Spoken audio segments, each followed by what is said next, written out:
가정에서 함께하는 새벽 예배 9월 7일 시간 시작하겠습니다.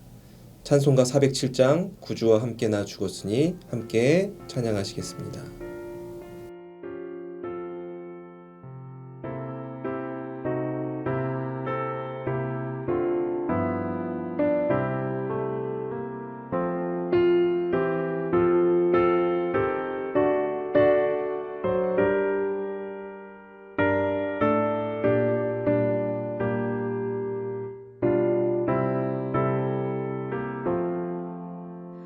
Oh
사랑의 하나님 감사합니다. 우리에게 새로운 하루를 허락하여 주시옵시고 우리가 세상의 지혜로 살지 않고 하나님의 말씀을 중심으로 살아갈 수 있도록 우리 삶을 인도해 주시니 감사를 드립니다.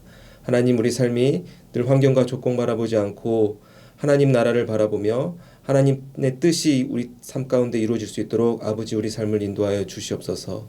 우리 성도님들이 하나님을 향한 마음의 소원들이 있습니다. 이 시간 하나님이 우리에게 들려주는 말씀을 통해 응답받게 하여 주시옵시고 우리 삶을 통해 복음이 증거되고 하나님 나라가 확장되는 오늘 하루의 시간이 되게 하여 주시옵소서. 모든 것에 감사드리며 살아계신 주 예수 그리스도의 이름으로 기도하옵나이다. 아멘.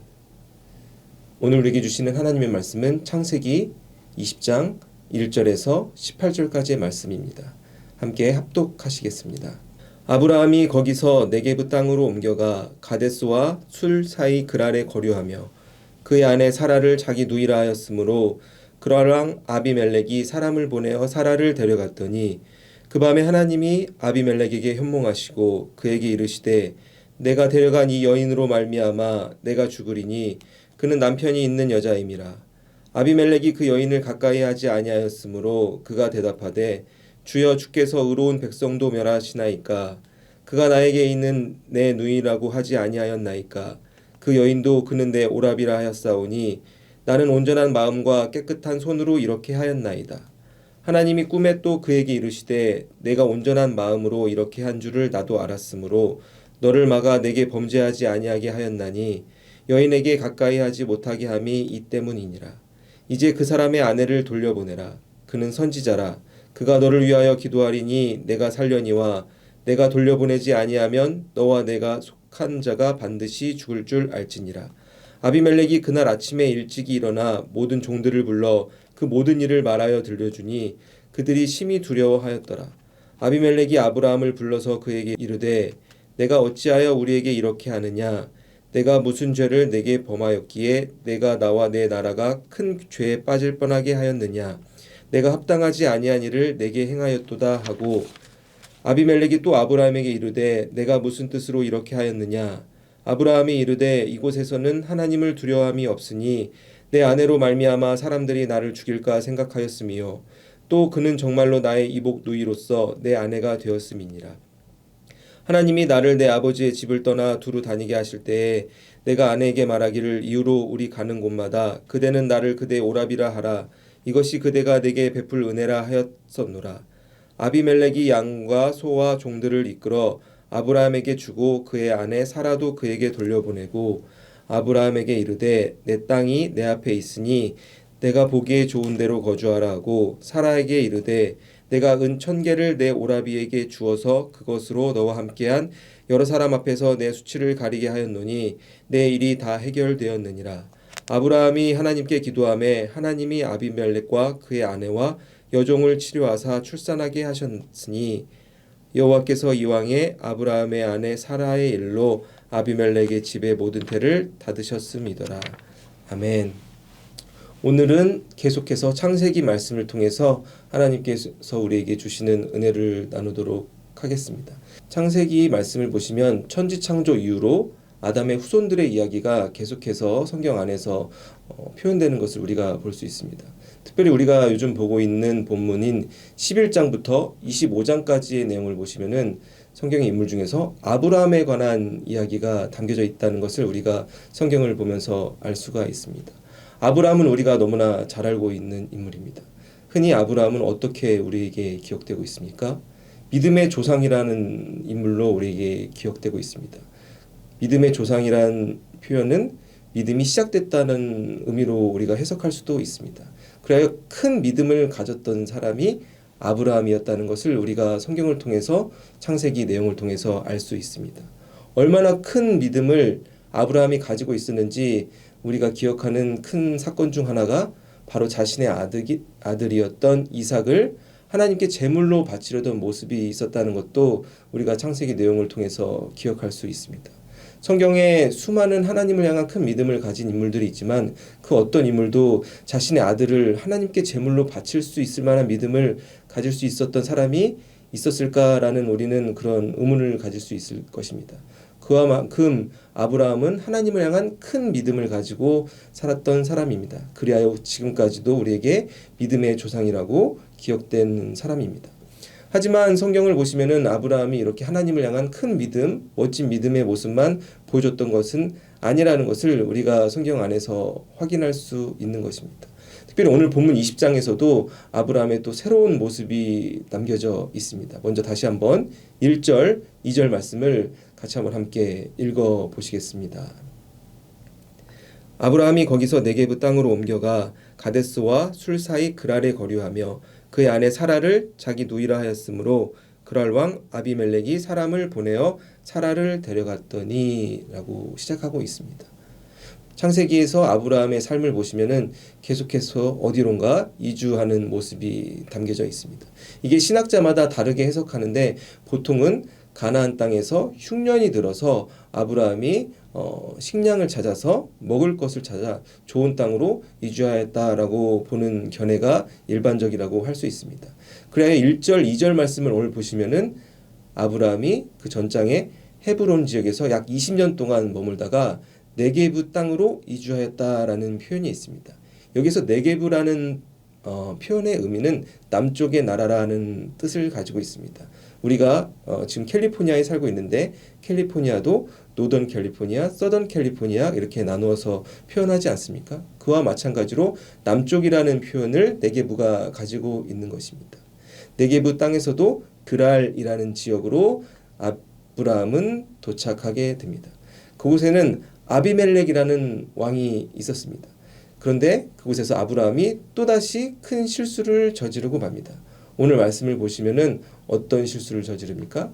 아브라함이 아내 사라를 다른 이들에게 자신의 동생이라고 소개했다라는 장면이 등장하는 것입니다. 하지만 이 사건을 보면서 우리가 기억할 수 있는 것은 이번이 아브라함의 첫 번째 이러한 잘못이 아니었던 것을 우리는 기억할 수 있는 것입니다. 아브라함의 나쁜 습관이 또다시 나왔구나라고 우리가 생각할 수 있는 것입니다. 바로 20년 전 애굽에서 바로 왕에게 했던 그 거짓말이 다시 한번 반복되는 모습을 우리가 20장에서도 확인할 수 있는 것입니다. 그런데 그렇게 거짓말을 아브라함이 할 수 있었던 큰 이유 중 하나가 무엇이었습니까? 바로 그의 아내 사라가 아름다운 외모를 가지고 있었기 때문입니다. 창세기를 보시면은 사라의 외모를 다른 사람들이 보고 이렇게 표현한 구절이 나옵니다. 심히 아리따움을 보았다라는 구절이 등장하는 것입니다. 즉 아브라함은 자신의 아내의 아름다움을 이용해서 목숨을 건지려던 어떻게 보면 조금 야비한 그런 모습을 가지고 있었던 것입니다. 20여 년 전 애굽 땅에서 바로 왕에게 자신의 아내를 동생이라고 이렇게 소개했을 때 바로 왕이 어떻게 아브라함에게 행동하였습니까? 그에게 후대하였다라는 표현이 나옵니다. 바로 그녀의 오빠인 줄 알고 아브라함에게 잘 대해줬다라는 표현이 성경 안에 담겨져 있는 것입니다. 하지만 그러한 환대는 오래가지 못했습니다. 그 이유는 바로 하나님께서 그 사건에 대해 재앙을 내리셨던 장면이 창세기에 등장하기 때문입니다. 우리는 성경을 보면서 이러한 아브라함의 삶을 보면서 우리가 생각해 볼 수 있는 것이 있습니다. 바로 변하지 않는 인간의 죄악된 본성에 대해서 우리가 생각해 볼 수 있는 것입니다. 바로 자신의 유익을 위해서는 어떤 일이든 하는 인간의 나약한 모습이 우리 안에도 또한 믿음의 조상이라 불렸던 아브라함에게도 있었다는 것을 우리는 성경을 보면서 깨달을 수 있는 것입니다. 큰 믿음을 가지고 있었던 아브라함도 순간순간 하나님을 향한 순종하는 마음이 없을 때 자신의 삶이 무너지고 거짓말로 자신의 삶뿐만 아니라 모두의 삶을 위험한 지경으로 몰아놓았다는 것을 우리는 성경을 통해서 볼 수가 있는 것입니다. 이것을 통해서 우리가 깨달을 수 있는 것은 무엇입니까? 바로 크리스찬으로서 우리의 삶이나 나의 말, 나의 행동들, 나의 부끄러운 순간들을 우리가 기억하면서 사람은 속일 수 있지만 하나님은 속일 수 없다는 것을 우리가 깨달아야 되는 것입니다. 우리가 쉽게 표현하는 하나님의 모습이 있습니다. 바로 임마누엘 하나님이라는 표현을 씁니다. 바로 우리와 함께 하시는 하나님이라는 고백을 하게 됩니다. 하지만 임마누엘 하나님이란 뜻은 두려운 표현도 또한 그 속에 담겨져 있다는 것을 우리가 기억해야 되는 것입니다.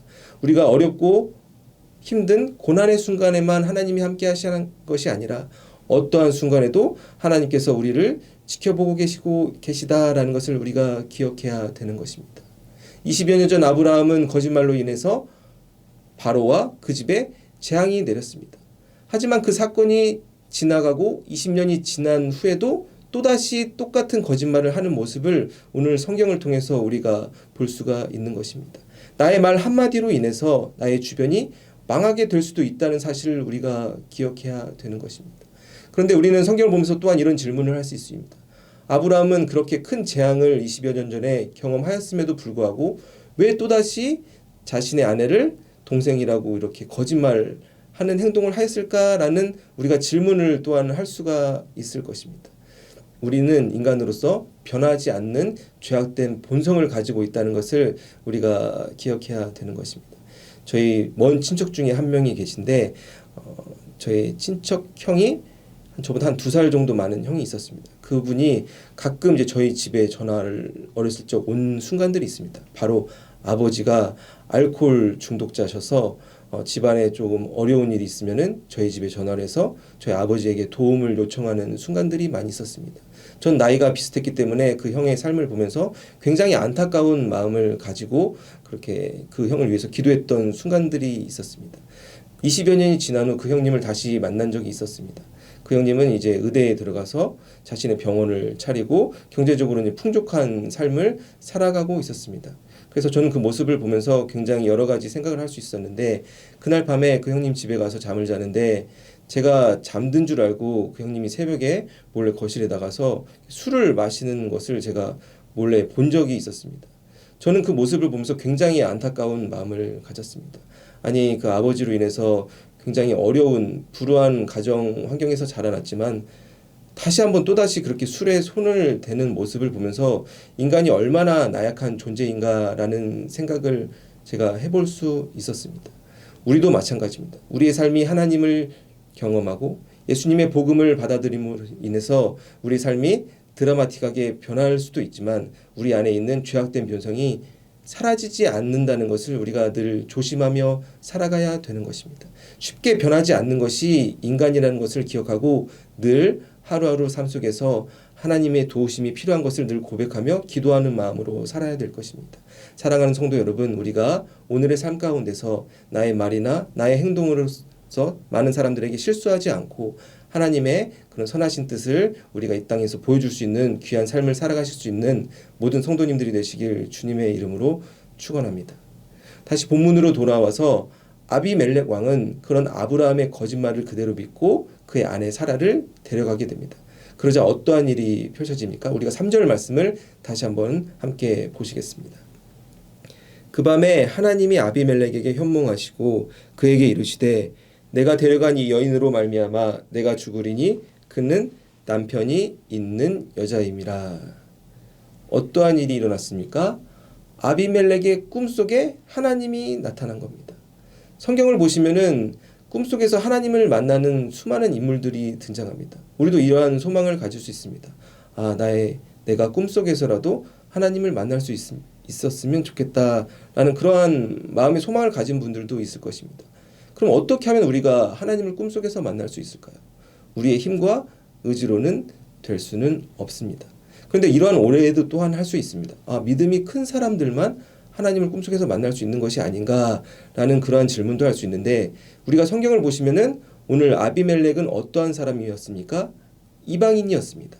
하나님을 믿지 않는 사람인데도 불구하고 그의 꿈속에 하나님이 나타났다는 사실을 우리가 성경을 통해서 볼 수 있는 것입니다. 즉 우린 이렇게 해석할 수 있는 것입니다. 하나님께서는 믿지 않는 사람들도 사용하신다라는 것을 우리가 깨달을 수 있는 것입니다. 오늘 본문에서는 하나님께서는 꿈속에 나타나서 아비멜렉에게 어떻게 말씀하십니까? 내가 데려간 그 여인 때문에 내가 죽을 수도 있다라고 하나님께서는 경고의 메시지를 전하셨던 것입니다. 그러자 아비멜렉은 그의 하나님의 음성에 어떻게 대답하였습니까?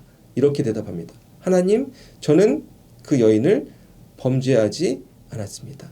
저는 온전한 마음과 깨끗한 손을 가지고 있습니다. 라고 고백하는 구절이 성경에 등장합니다. 이렇게 아비멜렉이 하나님께 다시 한번 자신이 온전한 마음과 깨끗한 손을 가지고 범죄하지 않았음을 고백하자 하나님께서는 그에게 어떻게 대답하십니까? 6절 말씀을 다시 한번 함께 읽어보시겠습니다. 하나님이 꿈에 또 그에게 이르시되 내가 온전한 마음으로 이렇게 한 줄을 나도 알았으므로 너를 막아 내게 범죄하지 아니하게 하였나니 여인에게 가까이 하지 못하게 함이 이 때문이니라. 즉 하나님은 이렇게 아비멜렉에게 말씀하십니다. 너의 온전한 마음을 내가 알았다라고 말씀하시는 것입니다. 즉 아비멜렉이 이방인임에도 불구하고 그의 양심으로 하나님이 보시기에 선한 일을 행하였다는 것을 하나님께서는 인정하고 계시는 것입니다. 즉 아비멜렉의 온전한 마음이 죄악을 막게 되었다는 것을 우리는 볼 수 있는 것입니다. 그렇다면 온전한 마음은 무엇입니까? 온전한 마음이라는 것을 우리가 의미적으로 해석해 보면 변하지 않는 마음이라고 해석할 수 있습니다. 그런데 이 온전한 마음이라는 부분을 영어 표현으로 보시면 성경 안에서 clear conscience, 깨끗한 양심이라고도 표현하고 있습니다. 히브리어로 보시면 완전하다라는 의미를 가지고 있습니다.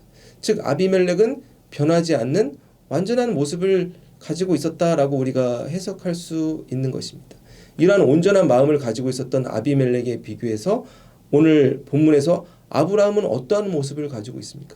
바로 온전하지 못한 나약한 모습이 보여지고 있음을 우리가 볼 수가 있는 것입니다. 즉 우리가 이 본문을 통해서 기억할 수 있는 것은 하나님의 음성을 듣더라도 순종하지 아니하면 온전한 마음으로 살아갈 수 없다는 것을 우리가 기억하며 살아가야 되는 것입니다.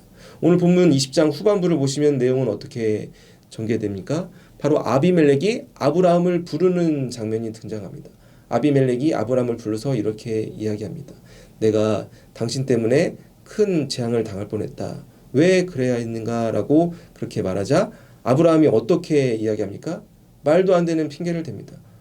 정말 사라는 내 이복 동생이고 어쩔 수 없었다. 계속해서 말도 안 되는 핑계를 대는 모습이 20장 후반부에 등장하고 있는 것입니다.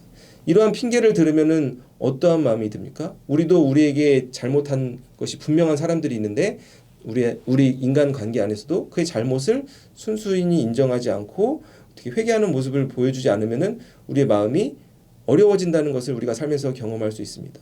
아비멜렉도 그러한 마음이 들었을 수도 있을 것입니다. 말도 안 되는 아브라함의 핑계를 들으면서도 그런데 아비멜렉이 어떻게 행동했을까 우리가 말씀을 보시면은 14절, 15절, 16절에 그 내용이 담겨져 있습니다. 그 내용을 다시 한번 함께 읽어보시겠습니다. 아비멜렉이 양과 소와 종들을 이끌어 아브라함에게 주고 그의 아내 사라도 그에게 돌려보내고 아브라함에게 이르되 내 땅이 내 앞에 있으니 내가 보기에 좋은 데로 거주하라 하고 사라에게 이르되 내가 은 1000개를 내 오라비에게 주어서 그것으로 너와 함께한 여러 사람 앞에서 내 수치를 가리게 하였노니 내 일이 다 해결되었느니라. 아멘. 즉 아비멜렉은 아브라함에게 오히려 환대를 베풀었다는 것을 우리는 성경을 통해서 볼 수 있는 것입니다. 소와 양을 주고 거주할 곳을 마련해 주었다.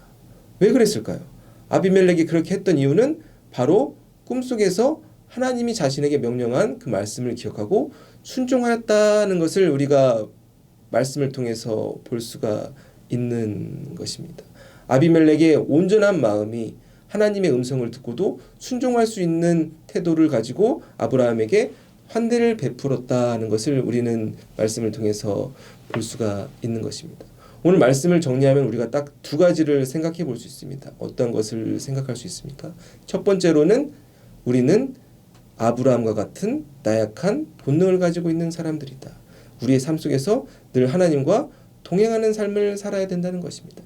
하나님께서 나의 말과 나의 행동을 보고 계신다는 것을 기억하며 늘 조심하는 마음으로 살아가는 것이 어떻게 보면 우리가 이 땅에서 복음의 통로로 쓰임받을 수 있는 삶을 살아가기 위한 첫걸음이라는 것을 우리가 깨달아야 되는 것입니다. 두 번째는 무엇입니까? 바로 아비멜렉과 같은 온전한 마음을 가지고 있어야 된다. 비록 하나님을 믿지 않았던 이방인이었던 아비멜렉은 온전한 마음을 가지고 있었기 때문에 그가 죄악을 저지르지 않았고 또 하나님을 만날 수 있는 경험을 하였습니다. 또한 하나님의 음성이 그에게 들려질 때 그가 온전히 그 말씀에 순종하여 아브라함에게 환대를 베푸고 결국 선하신 하나님의 뜻이 또 아비멜렉을 통해서 이루어졌다는 사실을 우리가 깨달을 수 있는 것입니다. 사랑하는 성도 여러분, 오늘 하루의 삶 가운데서도 우리가 인간적인 죄악된 본능을 내려놓고 하나님 주시는 그 능력을 의지하여 악하고 이 엄한 세상 속에서 빛과 소금의 역할을 잘 감당하여 아비멜렉과 같은 온전한 마음으로 많은 사람들에게 선한 영향력을 베풀며 살아갈 수 있는 모든 성도님들이 되시기를 주님의 이름으로 축원합니다. 기도하겠습니다. 하나님 아버지 감사합니다. 우리가 죄악된 마음을 가지고 이 세상을 살아가면서 때로는 나의 삶뿐만 아니라 우리 주변의 사람들에게 안 좋은 영향을 주며 살아갈 때가 있음을 고백합니다. 하나님께서 늘 우리의 삶을 주관하여 주시옵시고 하나님께서 선한 길로 늘 인도하여 주시옵소서. 성령의 음성에 순종하는 마음을 허락하여 주시옵소서. 인간의 지혜와 경험으로 살아가는 것이 아니라 나의 유익만을 위해서 살아가는 것이 아니라 나를 통해 하나님의 뜻이 이루어질 수 있도록 하나님의 음성에 귀를 기울일 수 있는 마음을 허락하여 주시옵시고 그 믿음대로 살아갈 수 있는 힘과 능력을 더하여 주시옵소서. 그리하여 우리에게 주어진 오늘의 하루의 삶을 통해서 하나님께 큰 기쁨이 올려드리고 많은 이들에게 선한 복음의 영향력을 나눠줄 수 있는 삶을 살아가도록 아버지께서 인도하여 주시옵소서. 우리 성도님들 마음으로 기도하는 모든 기도의 제목들이 있습니다. 이 시간 한 마음으로 기도하는 모든 중보 기도의 제목들이 하나님의 능력 안에서 이루어지게 하여 주시옵소서. 이 모든 것에 감사드리며 살아계신 주 예수 그리스도의 이름으로 기도하옵나이다. 아멘. 이 시간 개인 기도 제목을 위해서 함께 기도하도록 하겠습니다.